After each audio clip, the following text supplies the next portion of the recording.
bienvenue sur Monaco Info, au sommaire de ce nouveau journal.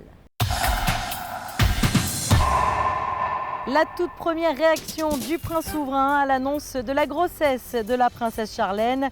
Lors du déplacement aux Pays-Bas, le prince souverain s'est confié à une équipe de Monaco Info. 2 établissements du groupe Monte Carlo SBM ont reçu la certification Green Globe. Alors, en quoi consiste-t-elle? La réponse dans cette édition. Dernière ligne droite pour le coup de cœur des lycéens, édition 2014. Et puis nous terminerons ce journal avec un reportage sur la journée sans tabac, un événement qui a mobilisé le CHPG. Le prince Albert II vient de participer à une visite officielle aux Pays-Bas. Lors de cette visite, le souverain a pris part à des réunions de travail. Il a pu également rencontrer les membres de la famille royale, le Premier ministre, la présidente du Sénat ou encore la présidente de la Chambre des représentants. Un voyage officiel qui arrive quelques jours après l'annonce d'un heureux événement prévu pour la fin de l'année. Le prince souverain s'est confié au micro de Fabien Bonilla sur des images de Lionel Bernardi. La princesse Charlène et moi sommes absolument ravis, bien évidemment, comme vous pouvez imaginer.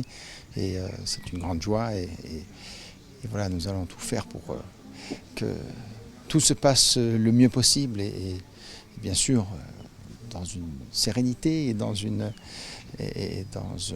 un esprit que vous pouvez comprendre, familial. Et voilà. Une question qu'on n'arrête pas de vous poser, comment va la future maman ? Elle va très bien. Elle, bien sûr, comme toutes les mamans qui attendent d'un heureux événement à ce stade de l'évolution, c'est quelquefois un petit peu difficile de tout concilier. Il y a une certaine fatigue, mais elle va très très bien. Et tout va pour le mieux pour l'instant. Et puis sachez que nous reviendrons sur les temps forts qui ont marqué ce déplacement princier aux Pays-Bas lors d'une prochaine édition. Il y a 2 semaines, le groupe Monte Carlo SBM a reçu pour 2 établissements la certification Green Globe. Alors il s'agit du Monte Carlo Bay et du Monte Carlo Beach. Sandrine Nègre a rencontré le directeur adjoint du Monte Carlo Beach pour en savoir un peu plus sur cette certification. Le bleu est depuis toujours à l'honneur au Monte Carlo Beach et pour cause, l'établissement balnéaire est bordé par les eaux de la Méditerranée. Mais depuis un certain temps, le vert occupe les esprits des équipes du beach. Le green est donc lui aussi à l'honneur. En juin 2013, une charte regroupant 35 actions en matière de management environnemental a même vu le jour avec une action phare, le Beach Goes Bio. Ce label international Green Globe confirme ainsi le positionnement vert du Monte Carlo Beach. C'est avant tout une grande fierté pour le travail qui a été accompli en l'espace de 6 mois uniquement, parce qu'on a été candidat à cette certification il y a 6 mois à peine, suite à un engagement fort qui a été pris par notre président du conseil d'administration, Jean-Luc Biamonti. Il a été fait le choix de s'orienter vers cette certification plutôt que d'autres, parce qu'il en existe d'autres. Celle-là est internationale, elle est reconnue, notamment dans le domaine du luxe et dans l'industrie du tourisme. Donc ça nous convenait bien. Gestion respectueuse de ses énergies, véhicules électriques, vélos à assistance électrique, utilisation de produits issus de l'agriculture 100% bio au sein du restaurant de Paolo Sarri, étoilé au Michelin, et à hauteur de 90% pour les autres restaurants, le Monte Carlo Beach multiplie les démarches éco-responsables. Ça fait partie de nos gènes, la prise en compte de l'environnement et du développement durable. Les 321 critères Green Globe auxquels il a fallu répondre sont très diverses, variées et vont au-delà du développement durable et de l'environnement, parce qu'il y a quand même une dimension sociale et sociétale qui est importante. Pour exemple, nous collectons et nous trions des serviettes et des sets de table en coton à usage unique que nous recyclons avec l'aide d'une association qui fait travailler des jeunes en réinsertion.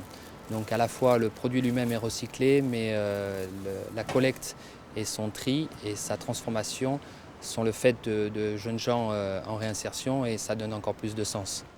Cette certification Green Globe n'est donc pas une fin en soi, puisque les actions environnementales au sein du Monte Carlo Beach vont se poursuivre au quotidien et évoluer sans cesse.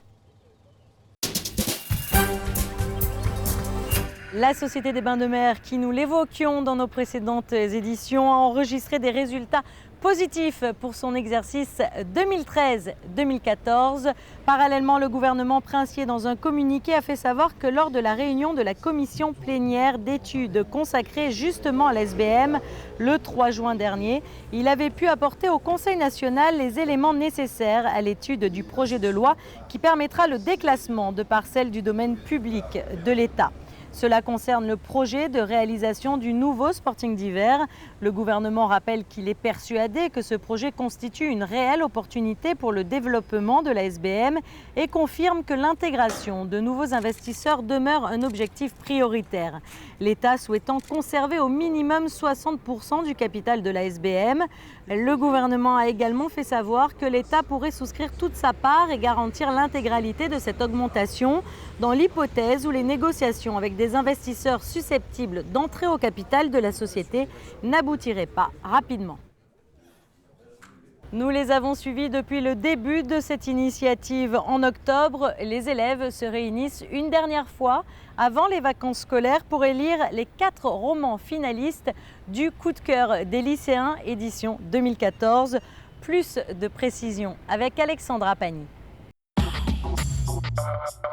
12 romans étaient en lice pour cette édition 2014 du coup de cœur des lycéens. 56 élèves des 3 établissements de la Principauté avaient pour mission de lire ces ouvrages tout au long de l'année scolaire. Lundi, les lycéens ont retenu La Fabrique du Monde, Consolation, Sauf les fleurs et Chambre 2 pour la finale. On s'est réunis 2-3 fois pour établir une rotation. Donc chaque classe lisait 4 romans. Ensuite, la classe donnait ces 4 romans à l'autre classe, etc. Et petit à petit, ils ont commencé à présenter leurs romans préférés. Ils ont des critères tout à fait personnels, mais parfois surprenants pour élire leur roman préféré, mais parfois aussi très fiables sur le style, par exemple, l'histoire, la longueur du livre aussi, ça peut jouer. Ce coup de cœur récompense le premier roman d'un auteur âgé de moins de 40 ans. Un jury final composé de 18 lycéens se réunira le 24 septembre à huis clos afin d'élire le grand gagnant. On avait des fiches de lecture qu'on devait remplir sur des choses bien précises, comme par exemple l'explication du titre ou le message du livre. Et du coup, au fur et à mesure que je lisais le livre, je relevais des passages pour pouvoir compléter à la fin ma fiche de lecture. Ça nous fait découvrir de nouvelles choses parce que, comme je l'ai dit, c'est différent de ce qu'on a l'habitude de lire. Et même pour certains, ça les pousse à lire tout court. Donc je pense que ça nous permet de découvrir la lecture et d'aimer ça. Les résultats tomberont le 30 septembre dans le cadre de la cérémonie de proclamation des prix de la Fondation Prince-Pierre de Monaco à la salle Garnier. Dans l'après-midi, les lycéens pourront rencontrer les 4 finalistes lors d'un café littéraire au lycée technique et hôtelier de Monaco. L'occasion de discuter et de poser toutes les questions sur ces romans qu'ils ont tant appréciés. Le 31 mai avait lieu la journée sans tabac, l'occasion pour le centre hospitalier Princesse Grace d'organiser mardi une journée d'information autour des consultations que l'hôpital propose au public et à son personnel. Alexandra Pagny. Le centre hospitalier Princesse Grace propose depuis maintenant 14 ans des consultations avec un tabacologue pour les personnes souhaitant arrêter de fumer. En 2013, une diététicienne et une psychologue sont venues enrichir cette équipe. L'année dernière, 495 consultations ont été recensées. On fait la première consultation, c'est une consultation pluridisciplinaire en présence de la diététicienne, de la psychologue, et c'est là où on repère les gens qui ont peur de prendre du poids, donc pour continuer à les suivre, et les personnes qui ont besoin d'un entretien motivationnel et d'un soutien psychologique. Une sage-femme va prochainement être formée. Pour le centre hospitalier, il est important de communiquer sur ce sujet avec le public et l'ensemble de son personnel. Cela s'inscrit dans la démarche de certification de l'hôpital. À ce jour, plusieurs méthodes sont pratiquées pour le sevrage. Les 3 choses qui ont fait preuve de leur efficacité d'une façon scientifique démontrée, c'est soit le traitement par substitut nicotinique. On apporte aux fumeurs la nicotine que leur apportait la cigarette sans les autres substances toxiques.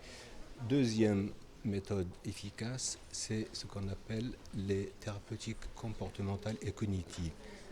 Et troisième méthode, ce sont des méthodes pharmacologiques de médicaments qui s'appellent le Champix et le bupropion, le Ziban. Mais ce qui est recommandé en première intention, c'est les thérapeutiques, les traitements par substitut nicotinique. Tous les ans, le Dr Moussine intervient auprès des plus jeunes dans les classes de CM2 et 6e des établissements de la Principauté, avec le soutien de l'Éducation nationale de la jeunesse et des sports, afin de les sensibiliser le plus tôt possible aux méfaits de la cigarette. Il est à présent temps de faire un point sur nos prévisions météorologiques pour les jours à venir. Jeudi, un temps sec et beau, des températures conformes à la saison, comptez 18 degrés pour les minimales et 22 pour les maximales. Vendredi sera une belle journée elle aussi, accompagnée de températures agréables. Samedi, poursuite de la remontée des températures, temps largement ensoleillé. Dimanche, quelques nuages feront leur apparition, mais le ciel restera cependant bien bleu. À l'approche de l'été et des baignades, je vous propose tout de suite de retrouver un magazine consacré aux méduses. Robert Calcagno et Jacqueline Goy nous parlent d'elles au micro de Patricia Navarro.